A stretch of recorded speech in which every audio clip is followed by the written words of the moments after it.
ਮੌਜੂਦਾ ਹਕੂਮਤ यूनान ने डिपोर्टेशन का अमल बड़ी तेज़ी के नाल शुरू कर दिता है और मुख्तलिफ ममालिक तो तलक रखने वाले तकरीबन 150 तो 200 बंदे नूं डिपोर्ट कर दिता गया है। लिहाजा तमाम वो अफराद जिहड़े यूनान च मुकीम हो, चाहे तुसी किसी भी कंट्री तो बिलोंग करते हो, जिन्हां कोल किसी किस्म का कोई भी लीगल स्टेटस नहीं है, वो अपना बहुत ज़्यादा ख्याल रखो।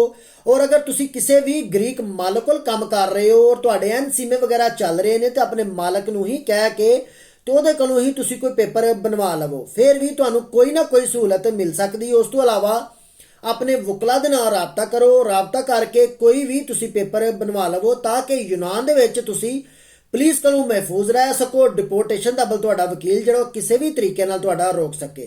और तमाम वो वीर भरा जिन्हां दी असाइलम कैंसल हो चुकी है, वो भी अपने वकलां नाल लाजम राबता करो, क्योंकि हुकूमत यूनान ने बहुत ज़्यादा सख्त पुलिसियां जिहड़ियां नूं मुतारफ करवाउंदे होया बहुत ज़्यादा तादाद के मुख्तलिफ ममालिक के जोड़े लोग ने उन्होंने डिपोर्ट भी कर दिता है।